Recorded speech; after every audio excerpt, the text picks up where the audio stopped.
Dear students, युवाम की इस high level vocabulary class में आप सब लोगों का स्वागत है।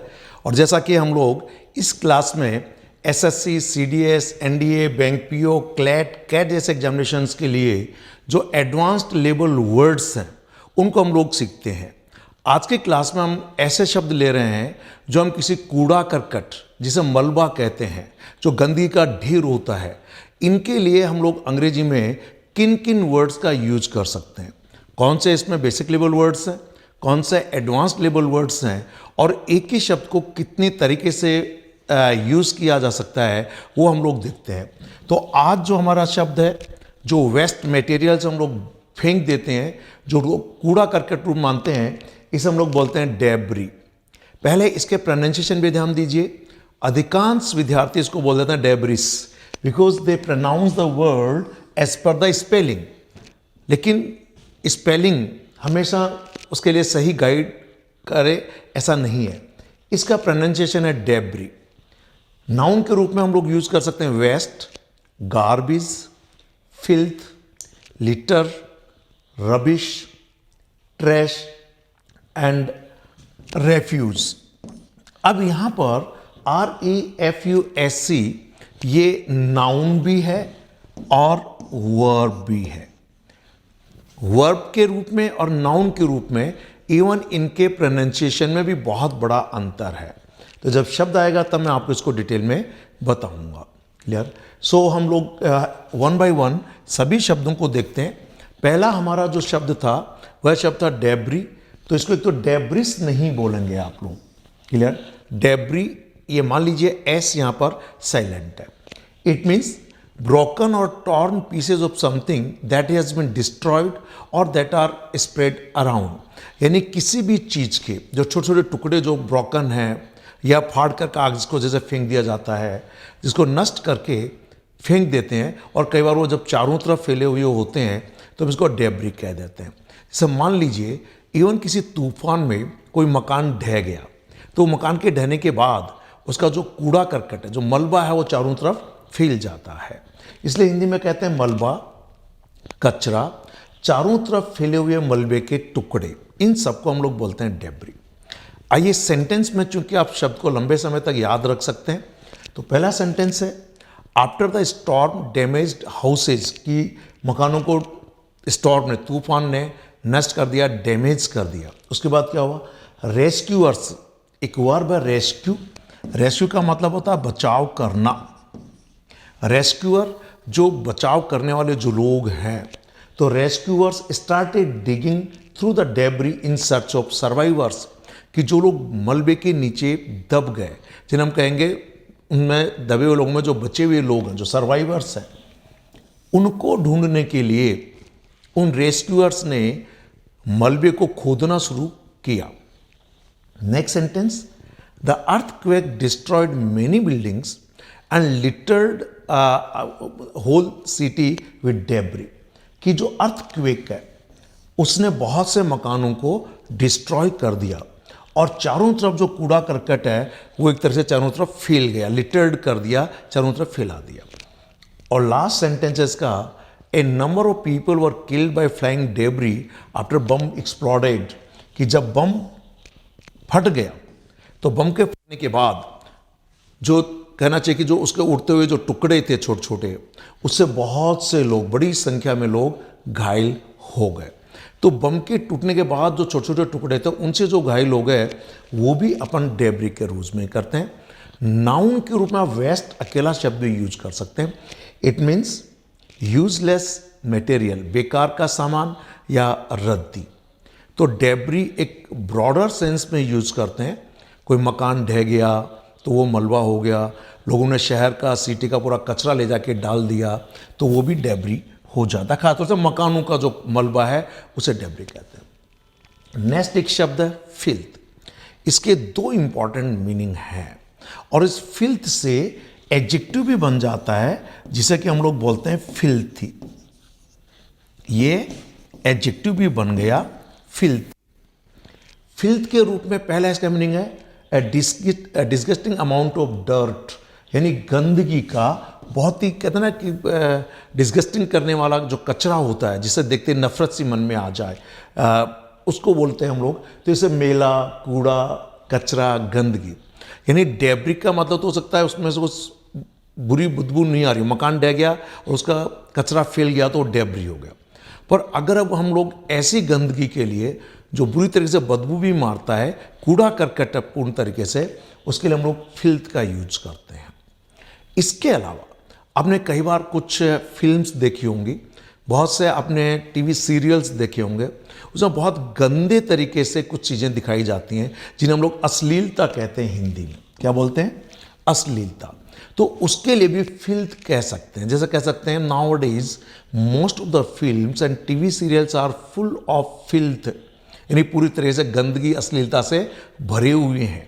तो दोनों चीज़ें हो गई, एक है अश्लीलता यानी बहुत ही गंदी चीज़ों से भरी हुई है वो फिल्म, दूसरा जो कूड़ा करकट, मेला कुचेला, जो भी इस तरह की चीज़ें, वो सेंटेंस देखिए, thousands of tons of filth and sewage pour into the Ganges every day. कि जो गंगा नदी है, आपने देखा होगा कि हजारों टन कूड़ा करकट और जो सीवेज जो पानी है वो लोग गंगा नदी में छोड़ देते हैं। अरेक्शन है the floor was covered with filth, कि जो पूरा फर्श था वो किससे ढका हुआ था? कूड़े करकट से ढका हुआ था। अब ये फिल्थी दोनों तरीके से यूज कर सकते हैं। The room was very filthy, कि रूम बहुत ही फिल्थी था। अब एक और कह सकते हैं जैसे generally she reads filthy literature, इसका मतलब कि वह बहुत ही गंदा साहित्य पढ़ता है। He reads very filthy literature. तो यहाँ पर अश्लीलता से परिपूर्ण अगर कोई साहित्य है, कोई फिल्म है, कोई टीवी सीरियल्स है, तो वो भी फिल्थी होता है। इवन किसी की लैंग्वेज, यानी उसमें गाली गलौज ज़्यादा यूज करता है, तो कह सकते हैं generally he uses filthy language for others, वह दूसरों के लिए गंदी भाषा का इस्तेमाल करते हैं। तो ये भी फिल्थी शब्द एक एडजेक्टिव के रूप में आप लोग यूज कर सकते हैं। सो देखिए, कूड़ा करकट के लिए जो अगला एक शब्द है वह शब्द है रबिश। कूड़ा करकट के अलावा अगर कोई व्यक्ति फालतू की बकवास करता है, उटपटांग बातें करता है या उटपटांग लिटरेचर पढ़ता है, तो उसे भी हम लोग रबिश कह सकते हैं। पहला इसका मीनिंग है वेस्ट मटेरियल और अनवांटेड एंड वर्थलेस थिंग्स, यानी जो वेस्ट मटेरियल है या अनवांटेड थिंग्स है जिनकी अब जरूरत नहीं है, तो वो हमारे लिए कूड़ा करकट हो गया, बेकार की चीज़ हो गई, कचरा हो जाता है। जैसा कि सेंटेंस है, you should put the rubbish out in the dustbin for collection, कि जो कूड़ा करकट है उसे आप बाहर डस्टबिन में डाल दीजिए जो कि कलेक्शन के लिए ले जाता है। तो कलेक्शन के लिए ले जाने के लिए एक डस्टबिन में इनको इकट्ठा कर दीजिए। अब जैसा कि मैंने दूसरा मीनिंग बताया, जैसा कि मैंने फिल्थ का भी एक मीनिंग बताया था कि अगर कोई गंदा लिटरेचर है, अश्लील लिटरेचर है, तो उसके लिए भी हम फिल्थ का यूज कर सकते हैं। इवन कई बार हम लोग फालतू बातों के लिए गार्बेज भी यूज कर सकते हैं। ठीक ऐसे ही कोई विचार, कोई स्टेटमेंट ऑफ आइडिया, स्टेटमेंट और समथिंग स्टूपिड और नॉनसेंस, ये भी कोई लिटरेचर सीरियल्स भी रबिश हो सकता है। तो बकवास या मूर्खतापूर्ण बातें, नॉनसेंस, जैसे कि as usual she was talking complete rubbish, कि जैसा हमेशा होता है वो पूर्ण रूप से फालतू की बातें, बकवास बातें कर रही थी। तो यहाँ पर एक तरह से पूर्ण तरीके से कोई चीज़, the film is totally rubbish, कि जो फिल्म वो पूरी तरीके से एक तरह से बकवास पिक्चर है, पूरी की पूरी गंदगी भरी हुई है उस पिक्चर में, ऐसा हम कह सकते हैं, कोई मतलब की नहीं है। तो ध्यान दीजिए, आपने देखा यहाँ पर हर शब्द के दो मीनिंग निकल रहा है। एक तो जो फिजिकल ऑब्जेक्ट के रूप में जो कूड़ा करकट है वो भी इनका मीनिंग हो रहा है, जैसे कि मैंने आपको अभी भी शब्द बताया फिल्थ के लिए, जैसे बताया गार्बेज के लिए बताया, ऐसे रबिश के लिए बताया। इसके अलावा अगर कोई चीज़ गंदा लिटरेचर है, गंदे विचार हैं, फालतू की बातें हैं, नॉनसेंस टॉक है, तो या अश्लीलता जिसे कहते हैं वो है, तो आप फिल्थ भी उसके लिए यूज कर सकते हैं, रबिश भी कर सकते हैं कि what rubbish you are talking. आइए अगला शब्द जो हम लोग कूड़ा करकट डेब्री के लिए यूज करते हैं, दिस इज लिटर। इसका मतलब है small pieces of rubbish thrown away on the ground in public places, कि जैसे कई बार घर के फालतू के जो वेस्ट मटेरियल है हम लोग ले जाकर सड़क पर या पब्लिक प्लेसेस पर डाल देते हैं। Even this litter can be used as a verb also, I tell you. Clear? तो कहते हैं ना कि the whole floor was littered with small pieces of papers, कि पूरी तरह कचरे के रूप में फैले हुए वो थे। तो यहाँ पर इधर उधर बिखरा हुआ कूड़ा करकट जिसे कहना चाहिए, तो वो एक तरह से लिटर यूज हो गया। जैसे कि सेंटेंस देखिए, the park and reverse were full of litre after the religious fair, कि जो धार्मिक जो मेला लगा, रिलीजियस फेयर, पहले दोनों पे प्रोनाउंसिएशन में ध्यान दीजिए। It is not religious, it's religious, and it is not fair, it is fair uh. सो धार्मिक मेले के बाद में जो पार्क और जो नदी थी पूरी तरीके से कूड़े करकट से भरी हुई थी, यानी लोग कूड़ा करकट फैला गए थे। Last the ground was covered with cold drink bottles, cigarette packets and other litre after the match, कि मैच के बाद जो पूरा का पूरा जो ग्राउंड था वो किससे कवर्ड था? कोल्ड ड्रिंक की बोतल से, सिगरेट के पैकेट से लोगों ने यूज़ किया और कचरे के रूप में ग्राउंड पर फेंक कर चले गए, तो पूरा का पूरा लिटर हो गया। The government should punish those who drop litter on the streets and roads, कि सरकार को उन लोगों को दंडित करना चाहिए जो लोग रोड पर और सड़क पर कचरा फेंक जाते हैं। तो अब देखिए यहाँ पर ये जो लिटर थोड़ा अलग तरीके का हो गया। जैसे मान लीजिए आप कहीं ट्रैवलिंग कर रहे हैं, आपने कुछ खाने के सामान कुछ पैकेट्स में ले गए, खाना खा लिया और वो पैकेट्स आपने वहीं डाल दिए। आपने सिगरेट के पैकेट और उसके जो बट्स हैं, जो कहना चाहिए कि बचा हुआ जो भाग उसको, बट्स को अपन इधर उधर फेंक देते हैं, वो सब लिटर के रूप में आप लोग यहाँ पर यूज़ कर सकते हैं। तो इस तरीके से जो डेब्री का मतलब जो मकानों का डाला हुआ कूड़ा करकट है उसको कह सकते हैं आप लोग। लेकिन फिल्थ, गार्बेज, रबिश अलग तरीके के शब्द हैं, उनके दो दो मीनिंग थे। यहाँ पर लिटर का एक ही मतलब है, पर ये कोई गंदगी नहीं है, तो गंदगी है मान लीजिए कूड़ा करकट, लेकिन बहुत बदबूदार या वैसा कूड़ा नहीं है, उसके लिए तो आप लोग फिल्थ यूज करते हैं। अगला शब्द है ट्रैश। कंप्यूटर में आपने बहुत देखा होगा, इसका यूज़ किया होगा कि ऐसी फाइल जो आपके काम की नहीं है वो सब ट्रैश में ले जाके डाल देते हैं। क्लियर?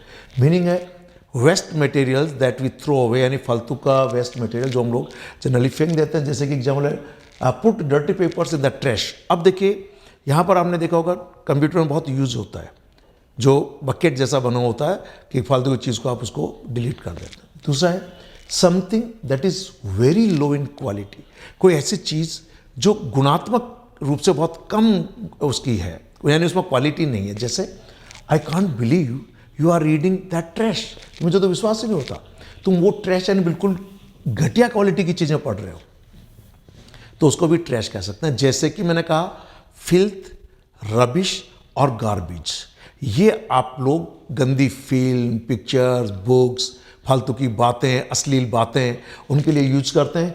ऐसे यहाँ पे भी ट्रैश यानी ऐसी चीज़ें जो बहुत घटिया किस्म की हैं, ख़ास तौर से कोई लिटरेचर हो गया, कोई टीवी हो गया, कोई फिल्म हो गया, कोई सीरियल्स हो गए, वो सारी चीज़ें।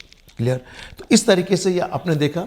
और एक अगला में ये शब्द अब देखिए, एक शब्द मैंने यहाँ पे लिखा है, ये REFUSE, ध्यान दीजिए, ये वर्ब भी है और नाउन भी है। जब इसको आप नाउन के रूप में यूज करें तो इसका प्रोनाउंसिएशन पे ध्यान दीजिए, दिस इज रेफ्यूज, रेफ्यूज।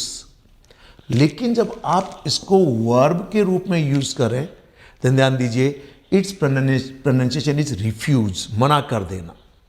तो देखिए किस तरीके से अगर एक ही शब्द को आपने नाउन और वर्ब में यूज किया तो दोनों के प्रोनाउंसिएशन में दिन रात का अंतर हो गया। मैं कई बार इस चीज़ को पहले भी आपको बता चुका हूं, जैसे प्रोजेक्ट एंड प्रोजेक्ट। प्रोजेक्ट कहा तो ये नाउन है, प्रोजेक्ट कहा तो ये बेसिकली वर्ब है। इस तरीके के प्रोनाउंसिएशन जो हमारी युवाम की जो लर्न करेक्ट प्रोनाउंसिएशन की जो बुक है, इसको मैंने बाकायदा टॉपिक वाइज और ऐसे शब्दों का तो अलग से कलेक्शन दिया है कि अगर वो पार्ट्स ऑफ स्पीच के आधार पर अगर नाउन और वर्ब है या एडजेक्टिव है और अगर उनका प्रोनाउंसिएशन कुछ अलग तरीके से है तो इस बुक में वो सारी चीज़ें आपको मिल जाएंगी निश्चित रूप से। और साथ में इसमें उन 5000 शब्द जो बोलचाल में सबसे ज़्यादा यूज होते हैं उनको ब्रिटिश और अमेरिकन दोनों उसमें मैंने प्रोनाउंसिएशन इसमें दिया है। तो I hope the difference of the pronunciation of this particular word will be highly useful for all of you. Refuse, noun. Refuse, verb. Refuse means waste material that has thrown away, यानी waste material जिसे फेंक दिया गया है। इसको been कर लीजिए, ये पैसिव यूज में होगा। Waste material that has been thrown away, जिसे फेंक दिया गया। Sentence, we should not throw domestic refuse on the roads. अब एक और ध्यान दीजिए, अधिकांश बच्चे इसको भी डोमेस्टिक बोलते हैं। बेसिकली ये हम लोग स्पेलिंग के आधार पर किया गया प्रोनाउंसिएशन है, लेकिन ओ का प्रोनाउंसिएशन 8 तरीके से हो सकता है। यहां पर this is not domestic, this is domestic. इसका प्रोनाउंसिएशन यहाँ हल्का ए है, जिसे इंटरनेशनल अल्फाबेट फोनेटिक में इसको इस तरीके के सिंबल से रिप्रेजेंट किया जाता है, इस वाले सिंबल से रिप्रेजेंट किया जाता है। We should not throw domestic refuse on the roads. So जो डोमेस्टिक यानी जो घरेलू जो कचरा है उसे रोड्स पर नहीं फेंकना चाहिए। तो ये डोमेस्टिक रेफ्यूज मीन्स घरेलू कचरा। वर्ब के रूप में, हालांकि ये नाउन के रूप में बता रहा हूं, लेकिन मीनिंग आपको दोनों मालूम होना चाहिए। इसे रिफ्यूज बोलेंगे, और to say that you will not do something that someone wants you to do, कि कोई व्यक्ति चाहता है कि वो काम आप करें और आप उसको नहीं करते हैं। क्लियर?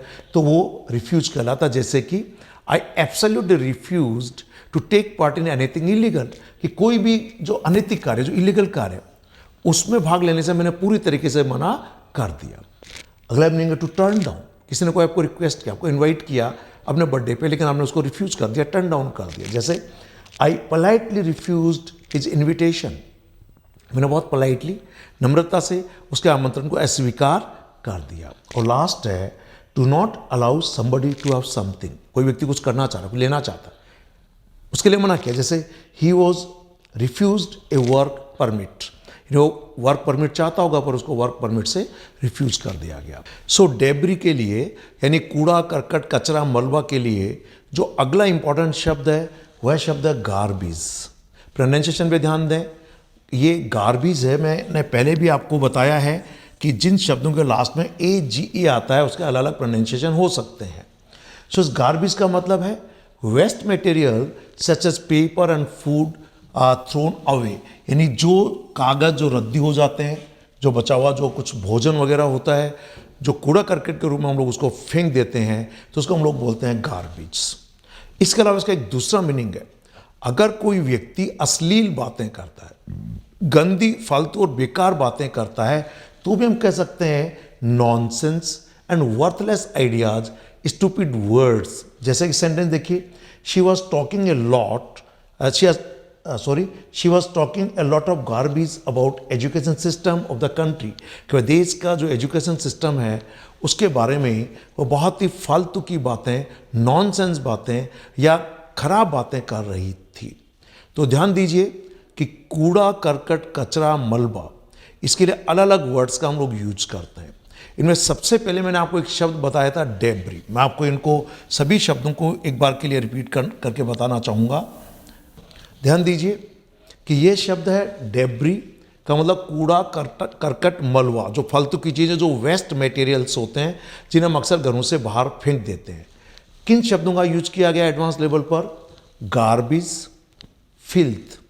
अब फिल्थ यहाँ पर कूड़ा करकट के लिए भी यूज कर सकते हैं। तो जो गंदा साहित्य है, लिटरेचर है, सीरियल्स हैं, उनको भी हम लोग फिल्थ कह सकते हैं। इस फिल्थ से एक एडजेक्टिव बन जाता है फिल्थी। फिल्थी, जैसे कोई अगर गंदी कोई पिक्चर है तो आप कह सकते हैं filthy movie, filthy literature. Then है लिटर, कूड़ा करकट जो हम जनरली सड़कों पे या पब्लिक प्लेसेस पे फेंक देते हैं तो उसे कहते हैं लिटर।